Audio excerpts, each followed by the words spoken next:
서치곡의 불교인물전. 오늘은 통일신라 때 승려인 의상대사에 대해 함께 알아보겠습니다. 의상은 7세기에 활동한 신라 승려이다. 우리나라 불교를 대표하는 인물로 우리나라의 화엄 사상을 본격적으로 전하고 크게 융성시키고 나아가 우리나라 불교 최초의 종파로 화엄종을 자리 잡게 하였기 때문에 해동화엄 초조로 추앙받으며 고승으로 신라 십성 중 한 명이다. 그는 많은 제자를 키워 불교가 크게 발전하는데 중요한 역할을 했으며 또 관음신앙을 확산시켜 불교 대중화에도 기여하였다. 의상의 속명은 김일지, 625년 김한신의 아들로 신라 왕경에서 출생하였는데 그의 집안은 당시 최고 신분층인 진골이었다. 출가하기 전에는 촉망받는 화랑으로 가문의 기대를 받았기 때문에 아들이 출가하겠다고 했을 때 가문의 반대가 심했다고 한다. 원효와 마찬가지로 출가하게 된 계기에 대해 다양한 설이 전해져 내려오는데 그중 대표적인 이야기는 화랑으로 전투에 참여할 때 전장에서 사륙을 한 후 생긴 죄책감과 회의감, 그로 인한 상과 죽음에 대한 여러 가지 의문점 때문에 출가를 결심했다는 것이다. 화랑 시절 화랑 동지들과 함께 사냥 훈련을 하러 나갔는데 혼자 사냥을 포기하고 하산해버렸다. 화가 난 아버지는 그냥 집에 돌아온 일지에게 너는 훈련을 포기했으니 나라를 배신한 것이오. 부모의 뜻을 어겼으니 불효를 저질렀다. 또한 함께하는 벗을 두고 혼자 도망쳐 신의까지 져버렸으니 세소고개 중 4개를 어긴 것이다. 라며 종아리를 때렸다. 아버지의 화가 풀린 그날 밤 일지가 아버지, 저는 세소고개의 단 하나를 지키고자 나머지를 어길 수밖에 없었습니다. 그것은 살생유택입니다.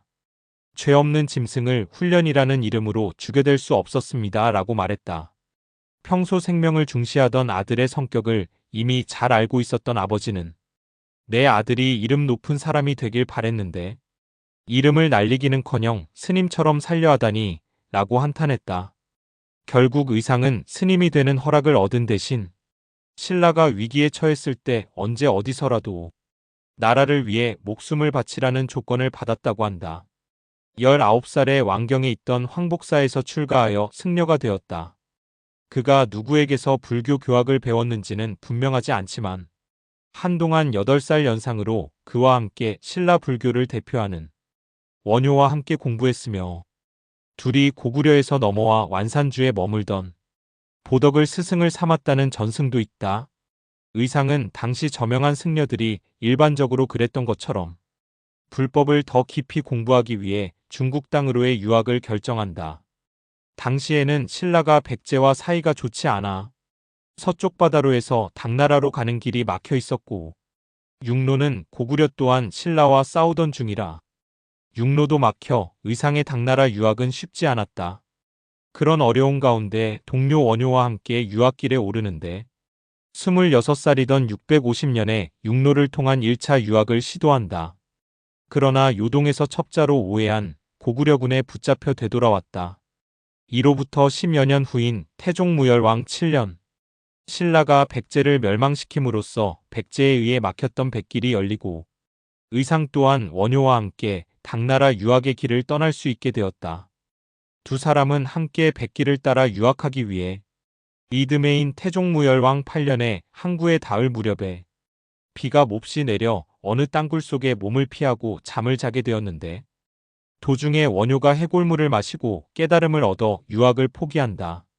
의상은 불법을 알고자 하는 뜻을 굽히지 않고 원효와 헤어져 바다를 통해 홀로 당으로 건너갔다. 의상은 당나라에 가서 처음에는 양주에 머무르면서 주장인 유지인의 배려로 양주 관하에서 살았는데 아름다운 여인이었던 선묘와 얽힌 일화의 배경이 이때였다.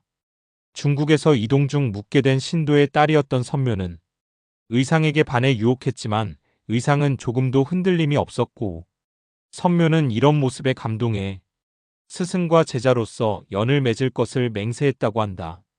이후 선묘는 불법을 구하는 동안 여러 가지로 도움을 줬고 귀국 직전 선묘의 집에 고마움을 전하기 위해 사례품을 가득 가지고 찾아가기도 했지만 길이 엇갈려 결국 만나지 못했다고 한다. 이후 선묘는 간절히 기도의 용이 되어 의상을 수호했고 부석사 창건에도 도움이 되었다는 전설이 전해진다. 민담에는 선묘가 의상이 배를 타는 부두까지 따라갔으나 한 발 늦어 의상이 탄 배가 수평선으로 멀어지는 것을 보고 바닷물에 몸을 던져 자살했으며 그녀의 혼이 용이 되어 풍랑에 휩쓸리던 배를 호위해 무사히 돌아가게 했다고 한다. 그 후 부석사를 지으려고 보니 그 부지가 이단 종교의 소굴이 되어 있어 의상이 고민을 하던 중에 선묘가 자신의 몸을 바위로 바꾸고 올라갔다 내려갔다 붕 뜨는 장면을 연출해 이단들을 놀래켜 쫓아내고 이에 의상이 돌이 떴다라는 의미를 담아 부석사라고 지었다는 이야기도 전한다. 당에서 의상은 종남산 지상사에서 화엄 교학의 기초를 다진 의상이 지엄화상을 찾아간 전날 밤 지엄은 꿈을 꾸었다. 그 꿈은 한 그루의 커다란 나무가 해동해서 생겨나더니 번성하게 지엽이 퍼져나와 온 중국을 덮었다. 그리고 그 나무 위엔 봉쇄의 보금자리가 있었는데 올라가 보니 한 개의 마니보주가 멀리에까지 그 광명을 던졌다. 지엄은 꿈을 깨어 놀랐고 이상한 일이라 절을 말끔히 청소하고 귀한 손님이 올 것을 기다리고 있었다. 그때 과연 의상이 그곳에 도착하였다. 의상을 본 지엄은 특별한 예로 의상을 맞아 조용히 말했다. 어젯밤 꿈이 그대가 내게 올 징조였구나 하고는 의상을 방으로 들이어 지엄의 제자로 삼았다. 그로부터 의상은 열심히 공부하여 마침내 스승을 능가하는 학문을 터득하게까지 되었다. 의상이 종남산 지상사에 있을 때의 일로 다음과 같은 일화가 전해지고 있다. 의상이 있던 지상사의 이웃에 도선율사가 살고 있었다. 도선은 언제나 끼니 때가 되면 하늘에서 보내주는 음식을 먹었다. 그러므로 그는 절에서 지은 밥은 먹지 않았다. 그러한 도선이 하루는 의상에게 음식을 대접하려고 청했다. 의상은 그의 초대를 받고 가서 끼니 때가 되자 하늘의 음식이 오기를 기다리고 있었다. 그러나 아무리 기다려도 음식이 오지 않았다. 의상은 할 수 없이 굶고 돌아갔다. 의상이 가고 나자 천사가 도선율사에게 음식을 가지고 왔다. 도선은 음식이 늦은 이유를 천사에게 물으니 천사는 대답하기를 신병이 온통 골짜기에 가득 차 길이 막혔으므로 들어올 수가 없었습니다 하였다. 그때서야 도선은 의상의 도화덕이 높아서 신병들이 호위하고 있다는 사실을 알았다.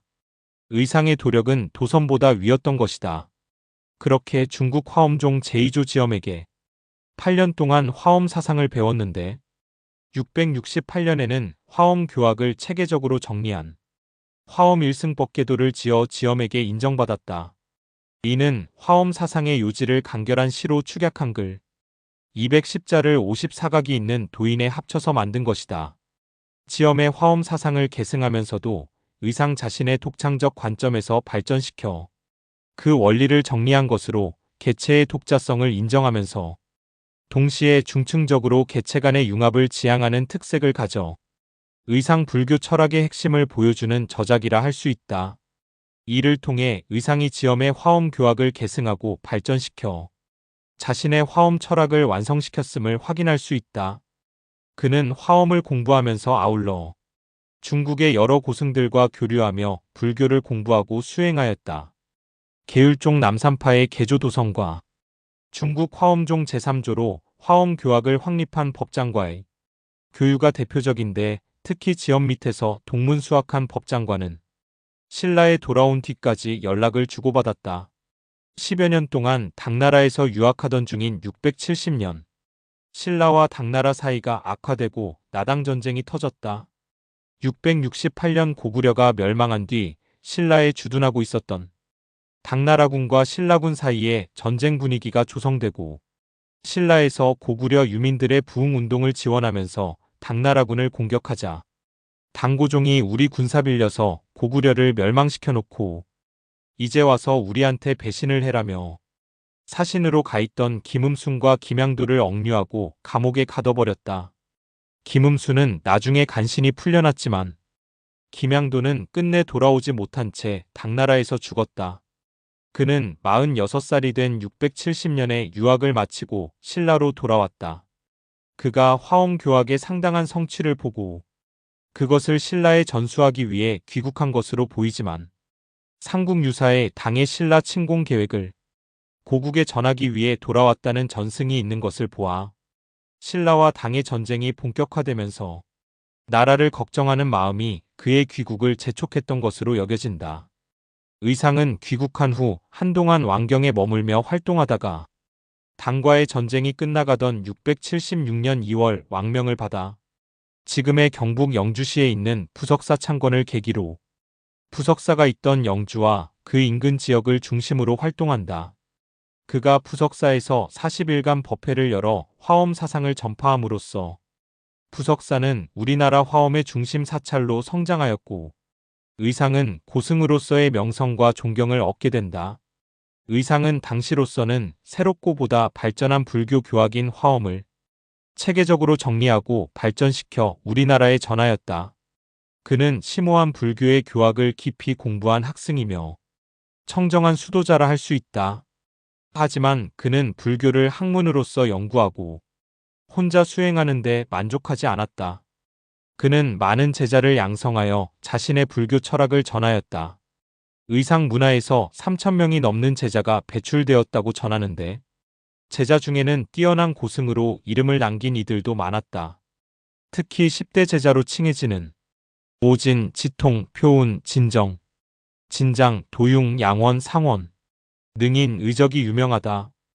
또한 전국에 화엄 10차를 필두로 많은 절을 창건하여 불교의 융성을 가져왔다.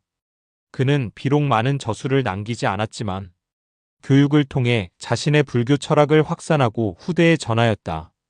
그가 해동화엄 초조의 호칭을 받을 수 있었던 것은 이렇듯 자신이 체계화한 화엄 사상에 대한 교육을 통해 제자들을 배출하여 그들과 함께 그리고 이후 그 후속 세대들이 지속적으로 활동할 수 있는 발판을 만들어 우리나라 불교 최초의 종파라 할 수 있는 화엄종이 성립할 수 있게 했기 때문이다. 의상은 화엄 경전을 중심으로 불교를 공부한 학승의 면모가 강하다. 또한 그 자신이 신라 최고 지배층인 진골 귀족 출신이라 지배층 중심의 고급 불교를 추구했다는 오해를 받기도 했다.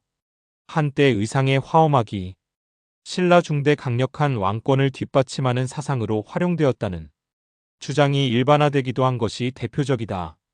하지만 의상은 지배층만을 위한 불교를 원하지 않았다. 당시 문무왕은 삼국 통일의 위협을 달성한 후 그 위험을 보이고자 대대적으로 왕궁을 확대 수리하여 왕경 전체의 정비를 꾀하였다. 681년 6월에는 왕경에 새로 성을 쌓으려고 하였는데 이때 의상이 왕에게 공사를 중지할 것을 건의하여 중단시킨다. 그는 왕의 뜻을 받들어 그것을 합리화시키려 하지 않고 왕이 부처의 가르침을 지켜나가면서 백성을 위한 어진 정치를 펼칠 것을 원하였던 것이다. 초기 신라 불교가 왕이 곧 부처라는 왕직불 관념을 강조하며 국가 권력에 적극 협력했던 것과 달리 왕에게 불교 교리를 설파하고 이를 국가 통치에 활용하도록 하여 백성들이 잘 살아갈 수 있도록 노력한 것이다. 또한 그는 양양 낙산사를 세워 관음 신앙이 크게 확산하는 데 기여하기도 하였다. 의상은 귀국 후 화엄 교학을 강연하면서도 낙산의 굴에 관세음보살의 진신이 산다는 말을 듣고 두 차례에 걸쳐 7일간 기도를 드려 관세음보살을 뵙기를 기원했다. 동해 바다 절벽에 있는 관음굴에서 기도한 후 관세음보살을 친견하고 수정염주 한 벌을 받으며 절을 지으라는 계시를 받았는데 바로 이 절이 낙산사라는 설화가 있다. 낙산사 이외에도 영주 부석사, 부산 범어사, 공주갑사, 울진 불영사 등의 절을 지었다고 전해진다. 육두품 출신인 원효와 달리 의상은 진골이었는데 그는 전제 왕권을 강화하고 중앙귀족 세력과 결탁하기를 피하려고 했다. 실제로 화엄종은 하나가 전체이고 전체가 하나로다 라는 입장에서 우주 만물을 하나로 아울러 국왕 중심의 체계를 잡는데 사상적인 바탕을 제공했기에 신라와 고려를 통틀어서 대표적인 왕실 종파로 자리 잡았다. 원효가 극락에 가고자 하는 아미타 신앙을 퍼뜨렸듯이 의상은 현세에서 구원을 얻으려는 관음 신앙과 아미타 신앙을 함께 전파하는 데 힘썼다. 의상은 아미타 신앙과 관음 신앙을 화엄 종단의 중심 교리로 받아들였다. 관세음 보살은 아미타불에 이어 부처가 될 자비의 보살로 일체 중생을 교화하고 성숙하게 하며 항상 모든 부처님 처소에 머물면서 중생을 받아들여 구원하는 존재이다. 중생이 관세음 보살의 이름을 외우고 항상 마음에 새겨 공경하고 예배하면 고통에서 벗어날 수 있다는 것이 관음 신앙이다. 의상은 이 관음 신앙과 역시 구원을 강조하는 아미타 신앙을 통해 백성들이 불교에 대해 알고 그에 맞게 생활할 수 있는 길을 만들어주고자 한 것이다. 이렇게 의상은 누구나 믿고 또 모두를 위한 불교를 신라에 정착시키기 위해 노력하였다. 실제 그의 문화에서는 세속의 신분을 따지지 않고 출가한 순서대로 위아래를 정하였는데 이는 불교의 평등적 인간관을 직접 실천하려 한 것이라 할 수 있다. 결국 의상의 화엄 사상은 교학으로서의 이론만을 강조한 것이 아니라 그것을 직접 실천하여 평등과 조화의 세계를 구현하려 한 것이었고 이러한 그의 사상은 삼국을 통일함으로써 커진 신라 사회를 통합시키고 안정화하는 데 크게 기여했다고 할 수 있다. 사상으로는 화엄종의 독특한 교설로는 사법개설이 있는데 이는 사법계, 이법계, 이사무예법계, 사사무예법계의 구도를 갖고 있다. 의상은 여기에 더해 이의상즉설을 제시했다. 이의상즉은 리와 리의 하나됨으로써 세계를 인식하는 것을 말했다. 의상과 함께 지엄화상 밑에서 공부하던 현수는 지엄의 뒤를 이어 중국 화엄종의 제3조가 되었다.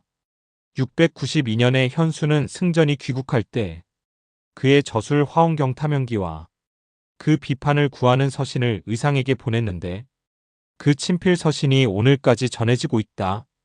평생을 교학 연구와 수행 그리고 실천에 바쳐온 의상은 702년 78세로 입적한다.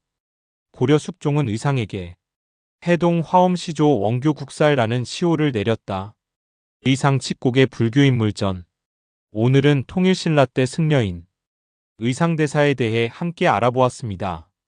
위 내용을 참고하셔서 여러분의 화엄학 공부에 활용하시길 바랍니다. 경청해 주셔서 감사합니다.